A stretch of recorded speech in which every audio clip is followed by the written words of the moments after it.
Please remind me of which one's what. So, three loads. Three loads, yeah.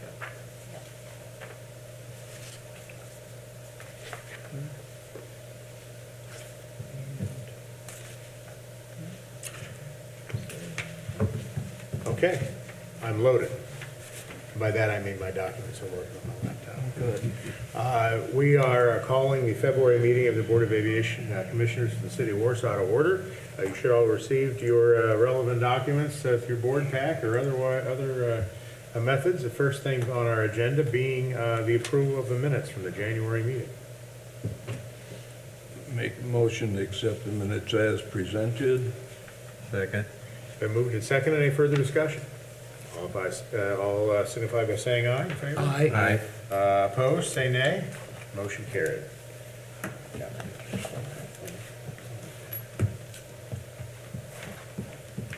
Okay. I lied.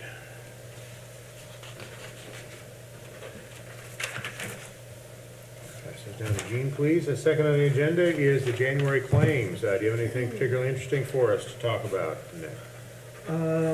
The ones you guys will probably have a question on, Ascent Aviation Group, that was our annual fuel filter change. Custom fencing for 10,600 and 4T door systems for 5,500. Those two claims will be reimbursed to us. That was the main gate that got hit. We paid our vendors so that they would not have to wait for the insurance company to go through their whole process. And I got verification on, I believe it was Thursday last week, that the claim has been approved, a check has been cut, and we should be receiving that to reimburse ourselves for that 11,150 That would be the custom fencing? for custom fencing and the 4T doors, yeah. Okay. Who's Oscar Larson?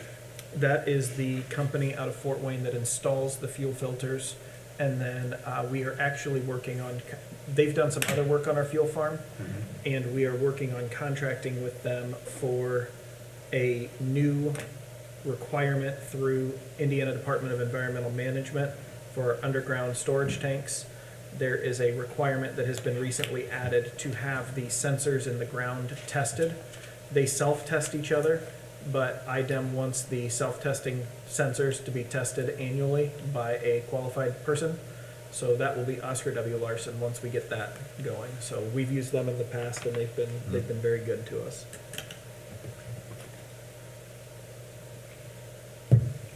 Any other questions from the board?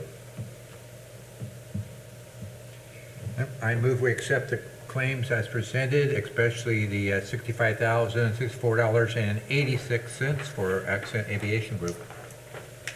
I will second that. Been moved and seconded to approve the claims. Any further discussion? All in favor signify by saying aye. Aye. Opposed, say nay. Motion carried. Usually we skip right by recognition of visitors, and of course today we have no visitors. We do have the press, but we'll go right to engineers report. Who's on the line? Good morning, folks, or good afternoon, I should say. Can't fool me. It's Robert Lafayette and Nathan Leanhart, both on the call today. Oh. Spoke for a few different things with you. I'll go ahead and jump right into the update, if that's all right. For runway 1836, not a lot of change from what Nathan reported last month. The FAA did agree to raise the drawdown of the original grant to 97%. Last month we approved the Fenton Brown invoice. So nothing further on runway 1836 at this moment in time. We're still waiting on the results from the FAA on the grant amendment paperwork to be approved. For runway 27, obstruction mitigation, the power line project, last month, we kind of let the board know that they're kicking off the project that month and starting to get some of the pieces in place to start the project internally.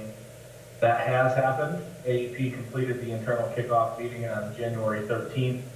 The design team has been assigned, and that team right now is currently finalizing final scope, schedule, and costs of the project. And the right-of-way vendor has been assigned to start field work, and that's intended to conclude later this month or early March. So hopefully next month, we have a report that the field work has been completed.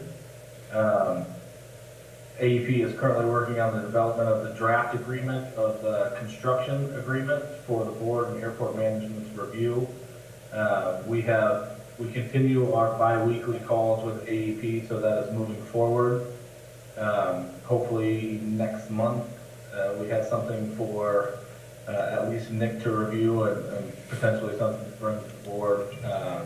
We'll update you at that time.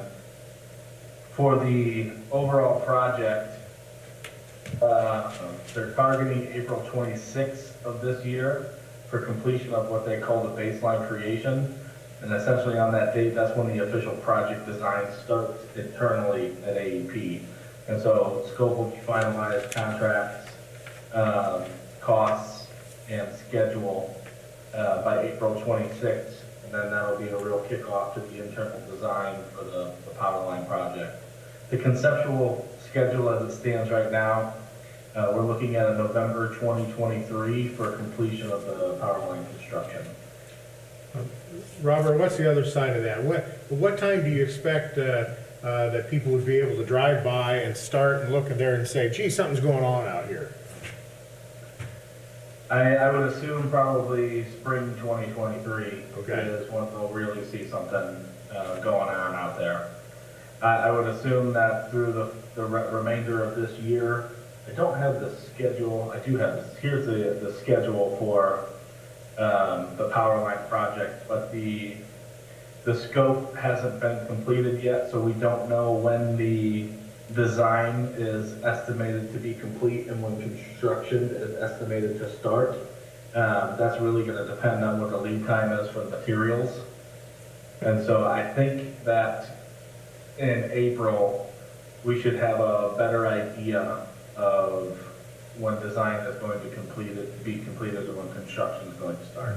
Okay, thanks. Robert, correct me if I'm wrong, but if memory serves, we're also waiting on schedules from the Department of Energy because we're having to coordinate with them for this project as well. Yeah, so that's the blackouts, or Nathan, help me out with the terminology. It's, The scheduled out is, yeah, the scheduled outages, so they can drop a line, move it over, drop another line, move it over. And that's the coordination that's gonna need to happen with the Department of Energy. And that is happening, I believe, Nathan, correct me if I'm wrong, but that's happening within the April 26th timeline. Yep. The scheduled line outages by April 26th as well. So the end of April should really have a lot of information that we're looking at, so we can start to be a little bit more on point with the information that we're distributing both internally and publicly.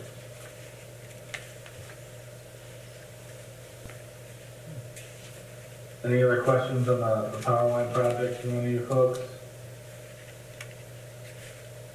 Good.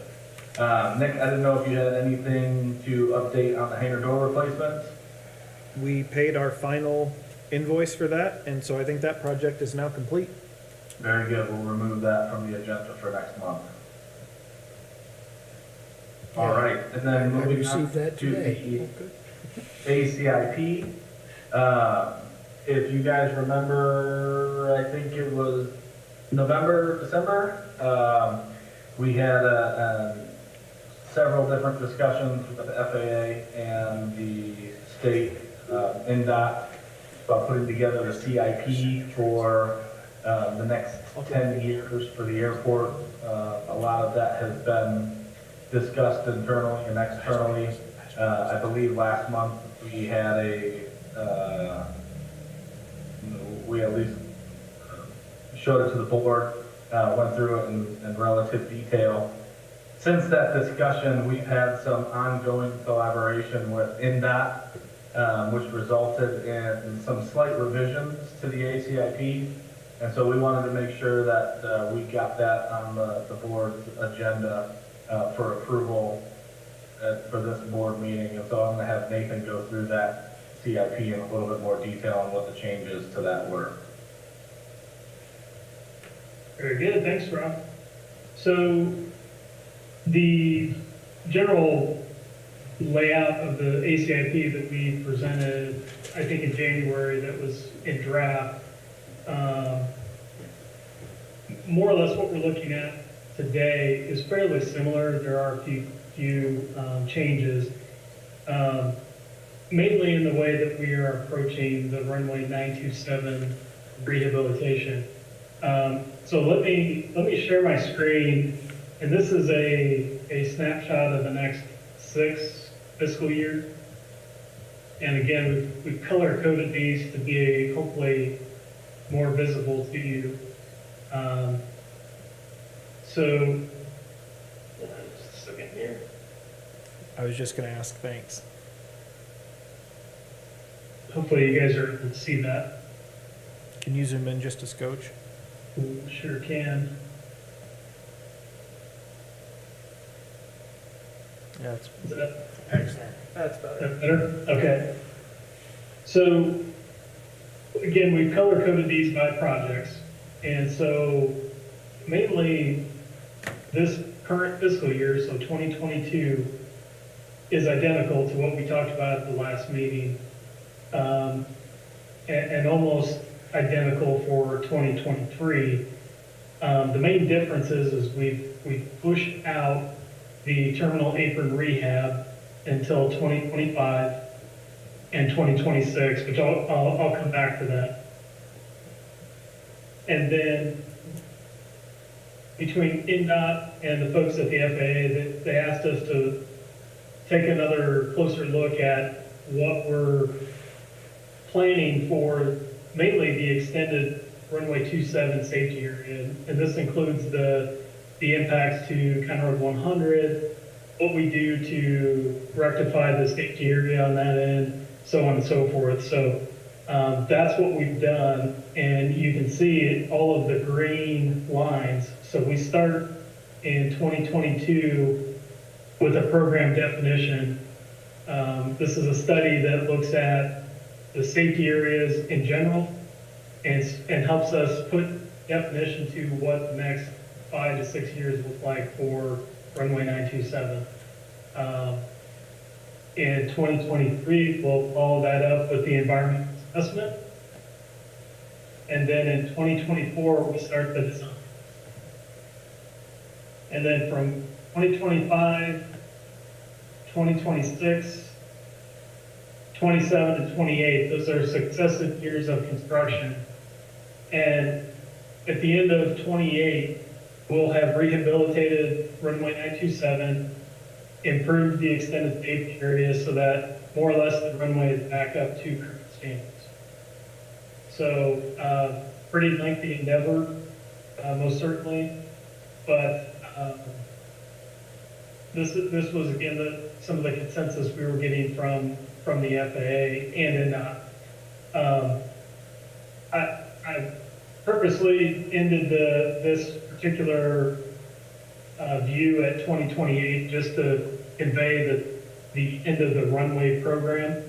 We've actually put the full CIP goes out to 2037 and includes plans for runway and taxiway extensions, taxi lane rehabs, lighting, and so on and so forth. So again, the main emphasis on the CIP is this doesn't commit or lock the board into any type of funding. It just maps out the plans that you have in place to make improvements to your facility.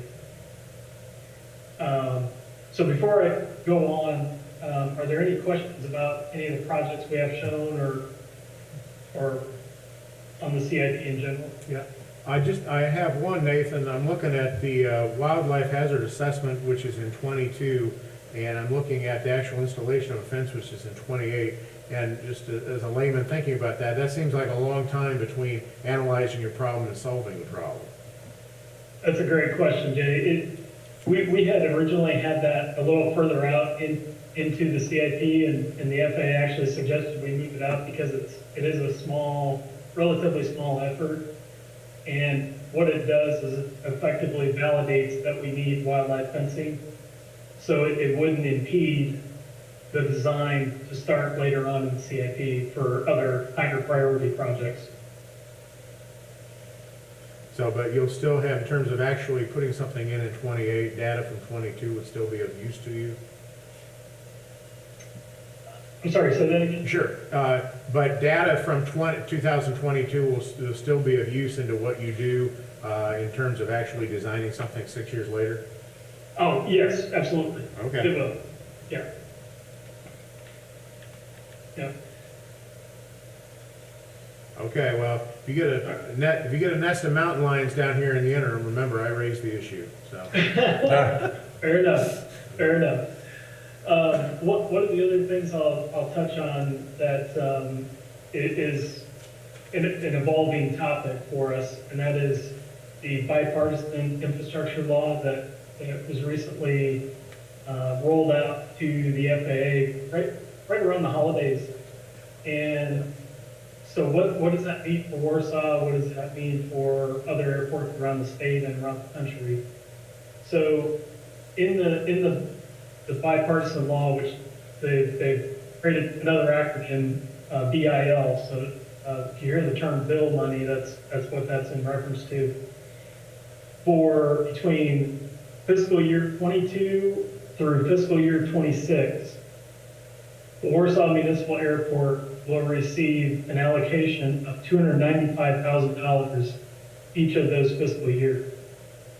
So basically, it's a 5-year appropriation, and that is in addition to the $150,000 of non-primary entitlements that you get from the FAA. So a very good thing. It obviously adds to the dollars that we have used towards a lot of our high priority projects. So in addition to that annual allocation, there's also 3 other buckets of money that go into the bill. One is infrastructure, one is for terminals, and the other, I believe, is for towers, contract tower items. So what we're proposing with the CIP is the very first year of construction on the runway. We're estimating total program cost is about $12.5 million. That's a big order for the FAA to be able to fund in a given year. And so what we're proposing to do is pursue the bill infrastructure dollars in 25. It's very similar to the dollars that we were awarded for the power line project. The supplemental money that was pursued, it was a competitively based submittal. From what we're preliminarily hearing, that bill infrastructure money could be the same way. And so we thought that would be a good project to pursue that money to cover that first phase of construction. So we've split the distribution of how we're planning to seek funding into the different columns, whether it's entitlement dollars, your bill allocations, or the bill infrastructure money, state apportionment, and discretionary. And so what we're proposing to do with the bulk of your bill allocation, so this is your $295,000, we're proposing to roll 4 years into 2026 and put that towards the terminal apron. The terminal apron from the FAA and NDOT standpoint is a low priority number, and so it doesn't compete very well for discretionary. So we felt like rolling over 4 years of money would help us get there to get the terminal apron rehabilitated. Did I hear you say that one of the buckets for the BIL funds is terminal money? Correct. There is a bill terminal fund that is also out there. Is that something that's worthy of investigation only because we've never really had any kind of bucket of money that might be usable for that in the future, and this might be the only bucket that any of us see again before we're off the board? Dead. Yeah, most certainly, it's definitely worth inquiring with the FAA and NDOT to see what the metrics are, if we qualify, and what we would need to prepare to submit an application for it. Okay, because that's always been something on previous CIPs, that it's always there, but it's at the bottom of the wish list. Right. And, you know, at some point, we're gonna have to put some money into that, and that'd just be something I think I would say I'd like you to investigate as we go further down the road here. Obviously, this is not a day or tomorrow kind of project, but. Sure. Yeah, we can most certainly do that. Robert, what's the purpose of environmental assessment to redo the runway that's already there? So the environmental assessment, because of what may come of the area east of runway 27, so more or less at the end of the pavement, including Conroe 100 and the open ground to the east, depending on what the alternatives are that are evaluated to mitigate the safety area, that's primarily what is triggering the environmental assessment.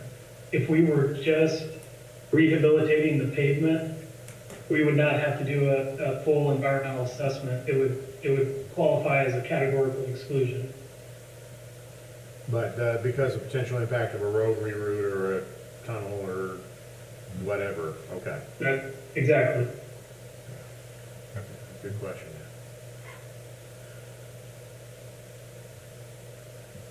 Okay. Are you gonna talk about Bravo? Oh, yes. And so one of the first projects that again, working with the FAA and NDOT to prioritize is getting taxiway Bravo rehabilitated. It's by far, in comparison to the other pavements on the field, in the worst condition and is in the most need of rehabilitation. So we'll start that design this year, and that will seek discretionary money in '23 to complete construction, to more or less rehabilitate from, Nick, you'll have to help me out.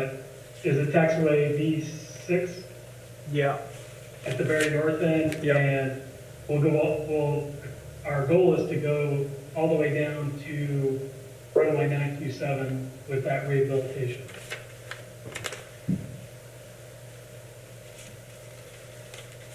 More stuff to get done. We were gonna do some major repairs on that this spring and summer, and what we didn't discuss, I went down to Indy, was it 2 weeks ago that we met with NDOT and FAA? It was, yep. And we had this project showed 26 or 27, if memory serves, in the original CIP for Taxiway Bravo, because we were going to Band-Aid it this summer, try and get a couple more years out of it, and they said, no, we think you guys are right, it's in pretty bad shape, let's just go ahead and bump it up. Let's do the design for the project this year, let's construct the project next year. So instead of putting that money towards Taxiway Bravo this year, we'll put that towards some of the other pavements that is really having some major issues this year. So, John, sorry, you'll have to deal with the bumps one more summer, but you'll get a brand new taxiway just like 1836 at the end of it, so. Okay. Any other questions for anybody? Anything else for us, gentlemen? No, so we do want to seek board approval to, well, there, like we mentioned last meeting, there are supporting forms that go with this that'll go as a submittal to NDOT, and so those would require signature from the board. I need a motion to approve the amended CIP. So moved. Second. Moved and seconded. Any further discussion? All in favor signify by saying aye. Aye. Opposed, say nay. Motion carried.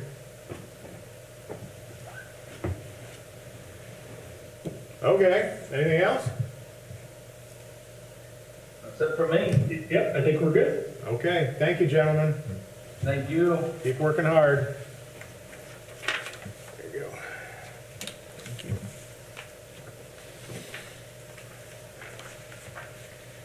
Shut off while I was talking. Managers report.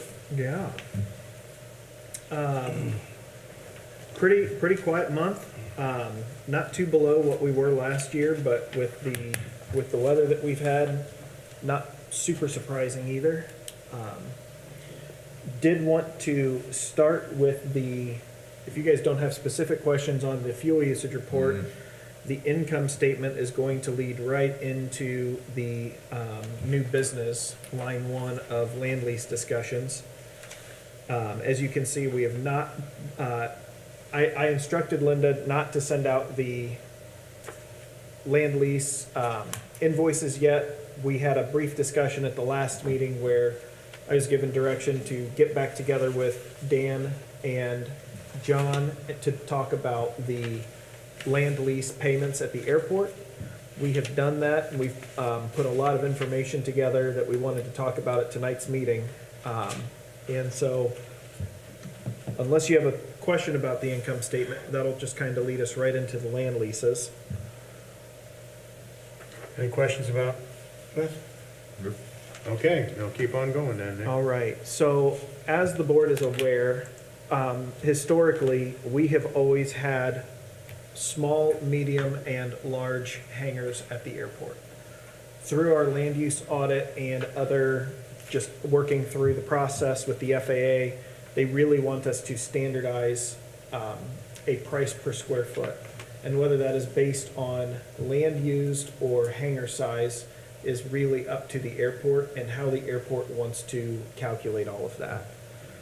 I am working right now with CHA to come up with an Exhibit A and an Exhibit B for each of the hangars that we will have as an amendment to their current land lease. And this is roughly what it will look like, is something like this. So I just picked Hangar 14 at random. And Hangar 14 has parking spaces around the outside of their building here. They've got a little storage area for equipment there. And then this would be their proposed leased land. We would go out and have those dimensions taken and put those into a file that looks something similar to this so that they know exactly what land they are using at Warsaw Airport. And then once we work through this process, we will have an approved amount moving forward. We're not going to go back and change all of the old leases, but when a new lease is signed moving forward, it would be based off of the square footage that the board will charge. The Exhibit B is going to look similar to this. This is provided by the stormwater department. So right now, impervious surfaces are charged a stormwater rate based off of the city's ERU system. While we are able to describe that to most customers, I just think it would be a lot easier to have a overhead map showing the blue space is roofed space, and then the red space is impervious pavement that we are attributing to your hangar being there. And so we will have both the Exhibit A showing our leased land, and then the Exhibit B will be the stormwater impervious surface exhibit showing how we are coming up with the ERU, which is how the stormwater calculates what your rate is for stormwater fees.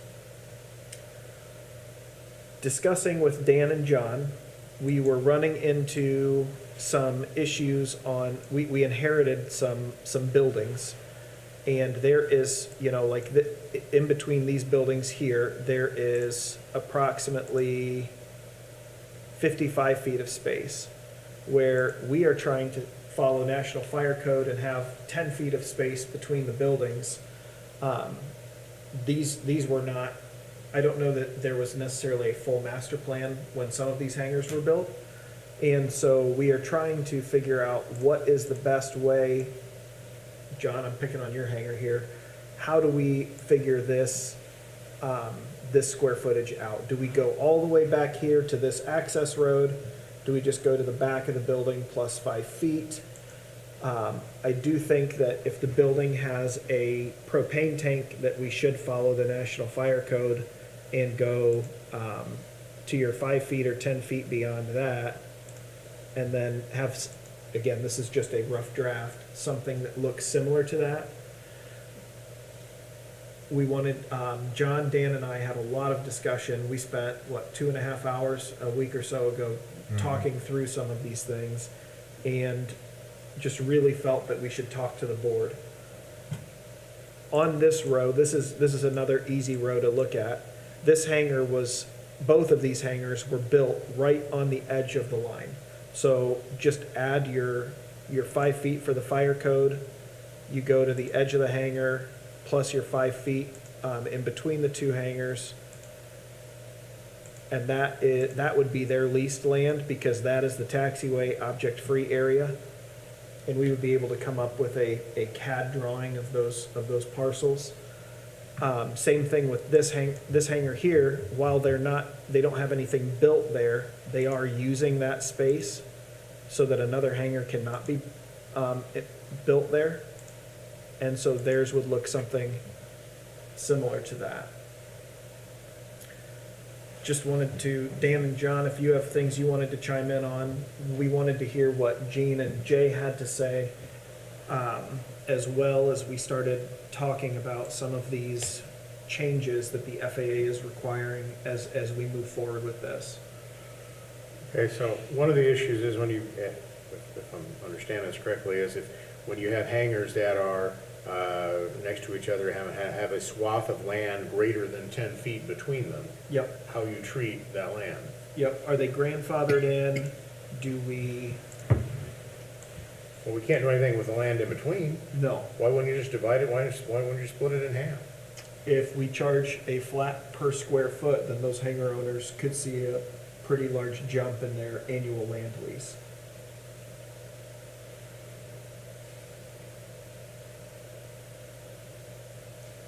Yeah, my concern going forward with this sort of thing was most of these people have had these leases for a long time.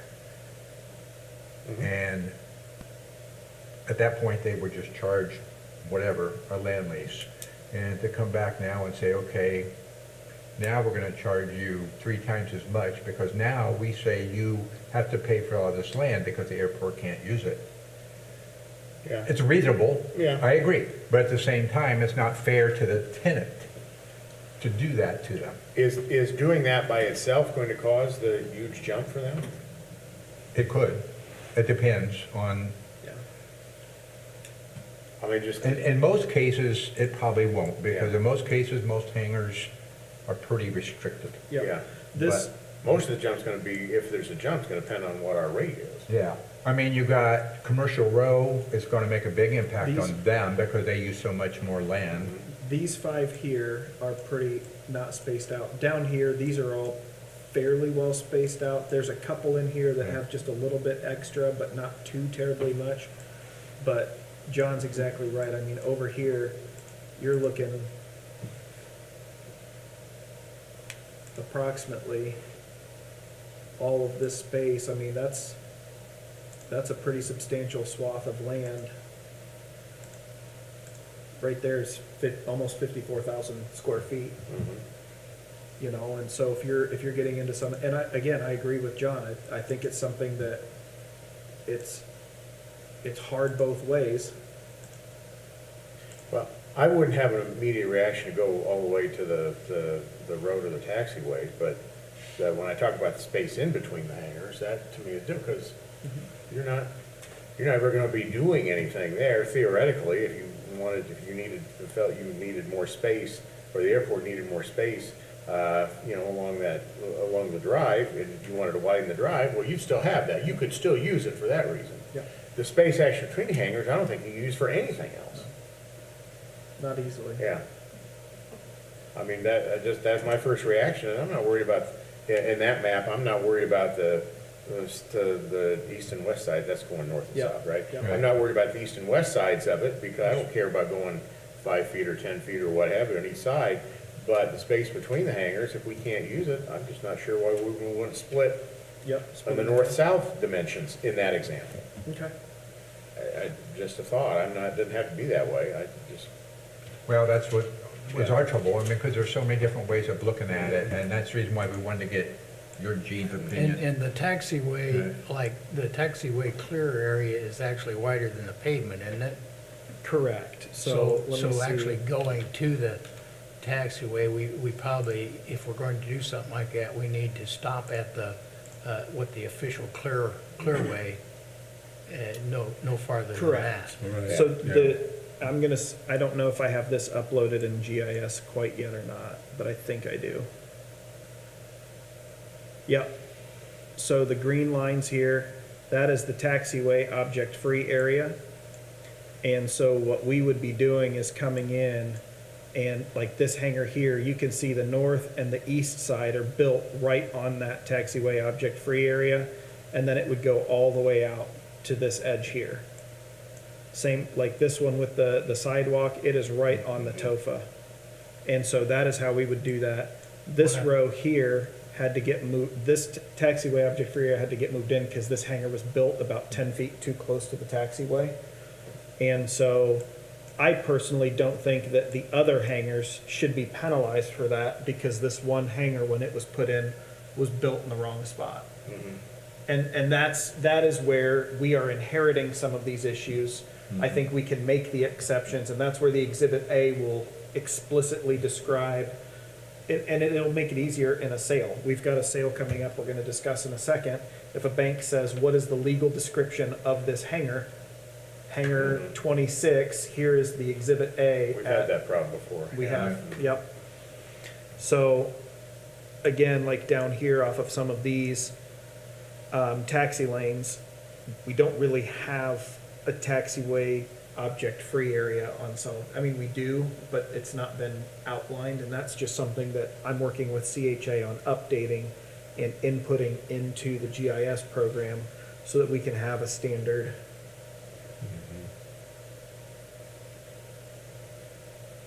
Okay. So does am I hearing from Jay then, maybe 5 feet behind the building and then split the land in between? That's my first thought, like I said, I'm not wedded to that necessarily, but that's just my first reaction to it. What do you think, Gene? Yeah, I agree with Jay on that. And before we move forward, the reason I held off was if this was going to be a simple project and we could do just a across-the-board adjustment and make everything flat, I was gonna try and do that the beginning of the year here.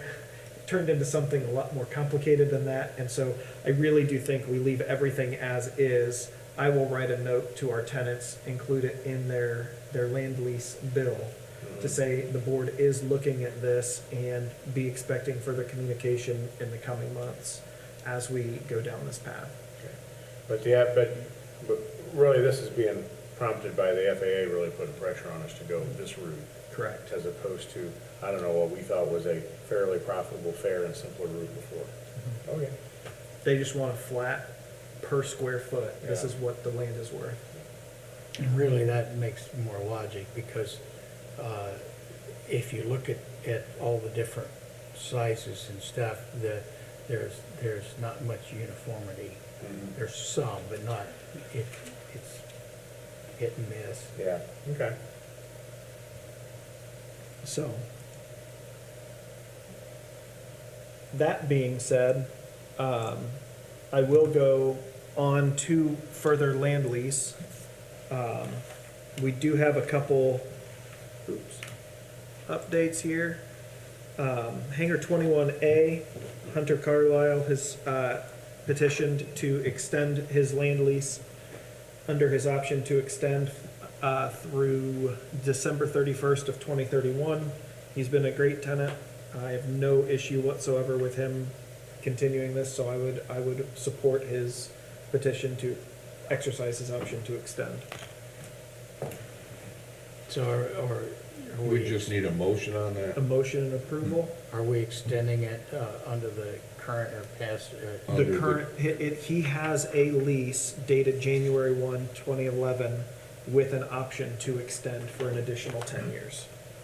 Okay, When we go through this process, part of what I will do with the Exhibit A and Exhibit B is send a copy of the newest lease that we put together a year and a half, 2 years ago, to each tenant who is not on that lease, who's under the old lease, and give them, I mean, they can always ask the board, can we sign a new lease with the airport at any time? And if they like the new lease better, or if they would like a more years with their building, in my opinion, that just brings everybody up to the same standard, and it gives the tenant an extra couple years on their lease. So this would just be bridging that process. But if he did not choose a new lease, he still has every right to ask the board for his one option to extend under his current lease.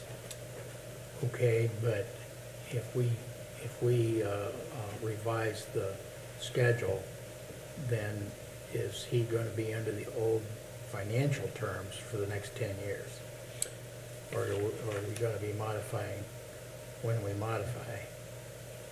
His- You know, it won't be retroactive, but it'd be, No, it says that the board can change this lease agreement, and we could increase it at the beginning of the year per the board's motion. We can change the financial terms at least in a year. Correct. Yeah.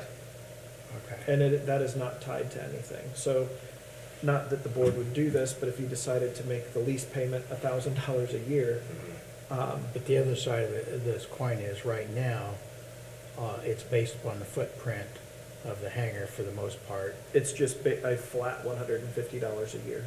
Yeah, so when we go to more of a land use footprint, That would change.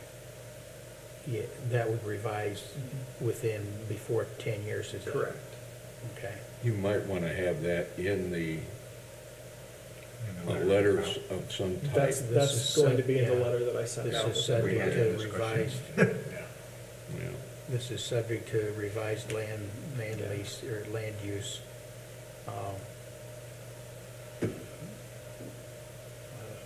Description per board. And I'm not looking, Dan and John have seen some of my drafts on these spreadsheets. I'm not looking at increasing rent at the airport by 50 or 100%. That is not what I'm doing at all.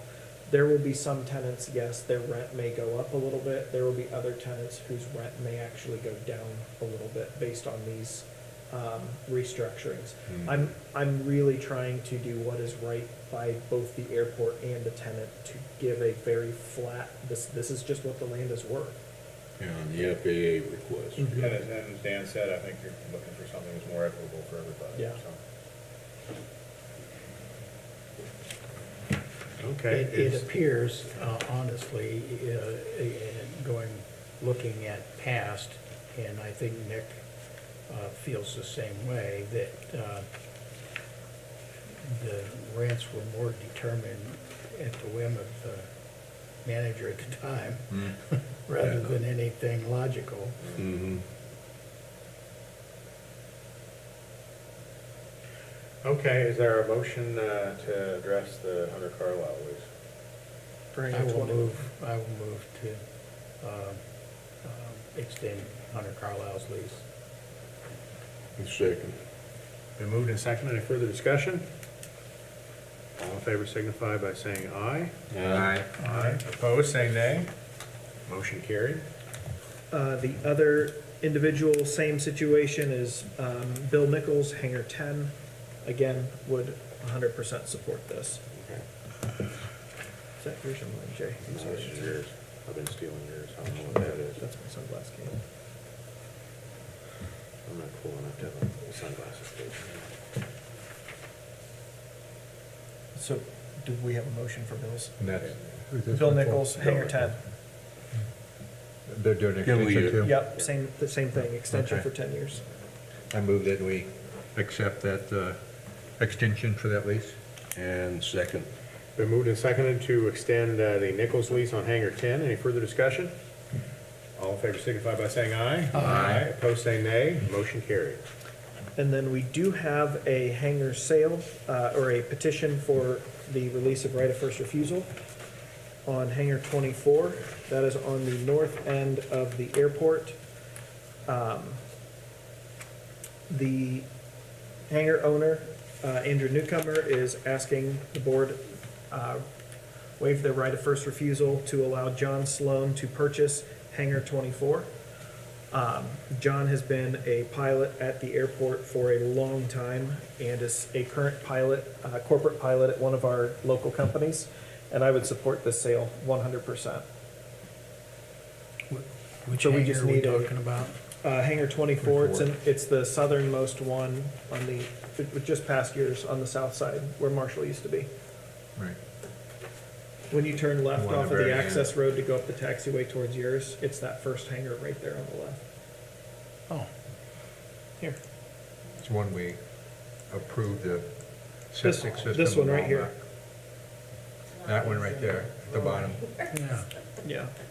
I thought that was already sold, not so? It sold about a year and a half, 2 years ago. Andrew was a pilot for air cargo and has since moved on to the regionals. And so, he has moved out of the area and has been trying to sell his hangar for a little while. And, yeah, John's a great guy and has been a pilot. Oh, yeah, long time. I was gonna say, Yeah. probably longer than I've been around, so. Just, I would support this 100%. So if you guys do approve this, I have a lease for you to sign for him as well. I make the motion to approve the sale of Hangar 24 to John Sloan. Second. Been moved and seconded to waive our right of first refusal to allow the Sloan sale to go through. Any further discussion? All in favor signify by saying aye. Aye. Opposed, say nay. Motion carried. Okay. There you go. Last thing on the meeting tonight is discussion on the sewer lift station at the north end of the airport. I was contacted by Jeremy Skinner, who's in the building and planning office and is the economic director for the city. As the board is aware, the land northeast of the airport has been this land tract here has been purchased by a developing firm who is putting in some housing. And we have been asked if we could entertain the idea of having a sewer lift station on the northeast corner of our property. This is our construction gate at the northeast side, and it would go just inside of the fence, right inside of that area there. We would need to, I'm just asking for preliminary approval to go to the city attorney and start working on a memorandum of agreement with the wastewater utility. The benefit for the airport is we have several septic systems at the airport that are very aged, including the terminals. Ours requires quite a bit of maintenance to keep it up and running, and I would love to get city sewer at some time. Because we are landlocked at the terminal building, it would be pretty difficult and expensive to replace our current septic system. And so to be able to hook into the city sewer system is something that would be really good for the terminal building. And we also have several tenants at the airport who have asked for sewer hookup so that they can have restrooms in their hangars. When they get back late at night, they don't have to drive up to the terminal, unlock everything, use the restroom. They would like to have a sewer hookup at their hangar. Also, so they can have a drain put in and they can wash the airplane inside in the winter, that kind of thing. I think it's a great project for the long term of the airport. We currently have no plans to use any of that land on the northeast side up there. But I needed board's approval before I could start working on that memorandum of agreement, or whatever, whether it's an MOA or an MOU between the airport board and the wastewater department. I don't want to get too far on the field here, but Gene, didn't the Dells have some kind of, in the deeds there, some kind of covenant not to claim the airport as a nuisance? Do you remember anything about that? I remember that, yes. Yeah. Does that land for the development have a similar covenant? I was right gonna now? ask You that know? too. I don't know the answer to Because that. because it seems to me, and this really may not directly affect what you're asking us to do, but, I mean, it seems to me that the Dells had that. And it may be, I mean, I guess that seems to make sense for this property to have that too. Absolutely. And I don't know the ownership status. I haven't paid that close attention to it, but, I can definitely add that as a list of things to look into. yeah, I'd really like to have that, and if, Can you tell me what that's called again, Jay? I'm not gonna be able to give you the magic words, because I'm Oh, not thinking of them okay. right now, but it's a covenant not to pursue a nuisance claim for the airport. Which seems silly, because part of it is, hey, let people know, hey, there's an airport there. Well, we seem pretty obvious to us, Yeah. but it seems to me there was something in the Dell's covenant that protected the airport from any kind of claim like that. I will Well, look into it's- that and see what I can come up It's with. quite logical, because back in the 70s, there was some people trying to protest. A I know noise when factor. Jeff Plank wanted to have the National Guard to have some helicopters here. Yeah. There was a lot of protest, and Right. most of the people protesting had moved in after the airport was already here. They weren't the older residents. Yeah, Right.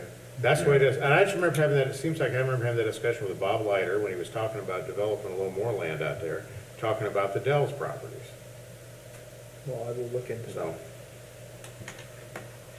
Okay, but what, do you need anything for us right now regarding the lift station, or is it just to keep us Just- up to date? We will need a signed memorandum of agreement or understanding Mhm. at some point for this project to go forward. Mhm. Without it, they can't use airport property. Mhm. And so I would just need a nod saying, start working with the attorneys to figure out what that would look like to hopefully present at the March meeting. Start working on that, but let's see if we can get that issue dealt with at the same time, because those Yeah. folks, if there's any question about whether it's there or not, those folks are gonna want that lift station there. Are they concerned that they don't want to put it on their property because of all the people involved I think. there, or I- because they want that lot for a house? They don't have to use that parcel, and our parcel's sitting there not doing anything. Right? Yeah. Right. That's Yeah, that's they'll be able part to of sell. it, Yeah. and the other part is security. Because there's control stations and a terminal that control the pumps and the valves, and I do not profess to be an engineer and understand what all goes on with that, but behind our fence, we can easily put in a secure access area for that. I think it's a little bit of both. Yeah. The city put a big lift station in a couple years ago at the west end of our industrial park. They took a corner out there and they put chain link fence all the way around it for that same reason. Yeah, we've got one in Webster, we gotta see it out of our house, and we can look at it. Yeah. Occasionally, we can hear it. Which brings up another question in regards to that. What's the possible dangers of contamination? There are none, not that I've been told.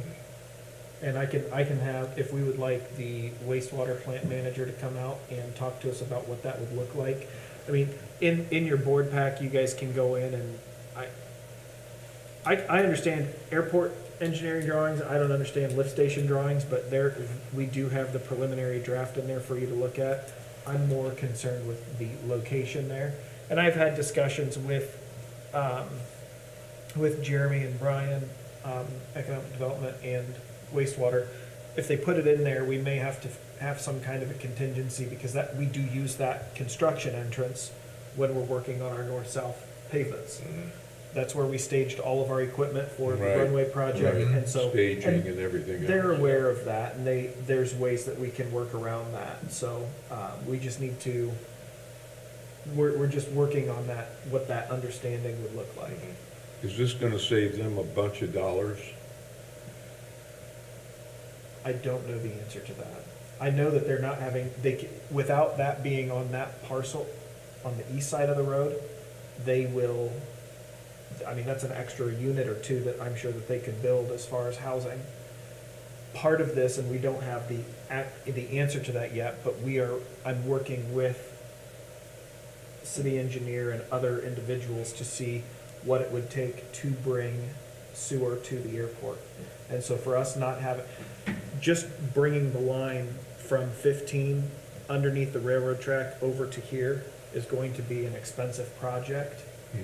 And that's something that if we wanted it done, we would have to pay for all of that. Right. So now we're just having to potentially tie into this stub right here, and this is all underground behind these couple hangars here. And it's going to significantly reduce how much it would cost for the airport to tie into that system. So it does probably save them a little bit of money, but it gets us part of the way where we want to be too. Exactly. So, So we Mutually are, beneficial. it absolutely is mutually beneficial. Do you know how deep they're planning on putting that tentatively? That It lift might be in station? here, but I couldn't tell you off the top of my head, Dan.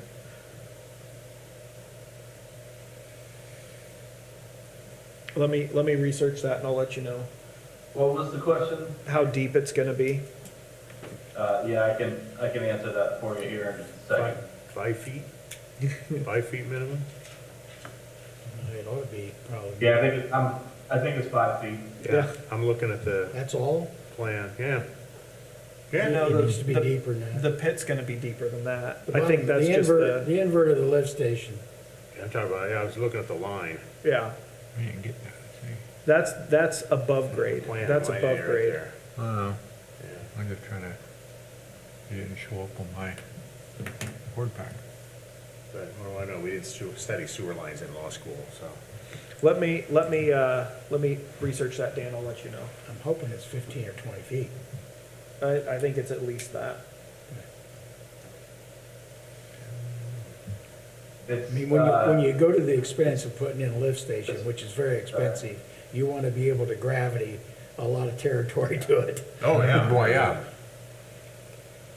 It's 5 feet for the line and no more than 10 feet for the drill pit and the receiving pit. That's above ground. We're looking at below grade, how deep the pit was gonna be. Yeah, that's what I'm looking at. The existing grade is 836 and a half, and 5 foot minimum depth is typical for the pipe. Here, let me share my screen. Let me know when you guys can see it. Yeah, So here's the station. The existing grade right here is this line up here. We've got a 5 foot minimum depth for the pipe, and then the drill pit here is no more than 10 feet below grade. And the receiving pit here. So this is the profile view, and then here's the plan view of the station. That's awful shallow. Yeah. Yeah, a little shallow, but I think that's pretty standard. The 5 foot minimum depth for the line is typical. And I think the drill pit is just depending on surface size. okay. So, you know, you've got I've got what an I need idea to what do. you need on that one. You have anything else for us this evening? Go get dinner. Oh, you're gonna go get dinner for us? Is that what you said? Anything else from the board? Nope. Okay, well, meeting adjourned. Our next meeting should be March 8th, 2022. We'll see you then. Thanks, Robert. Thanks, Robert. No problem, thanks guys, see you next time.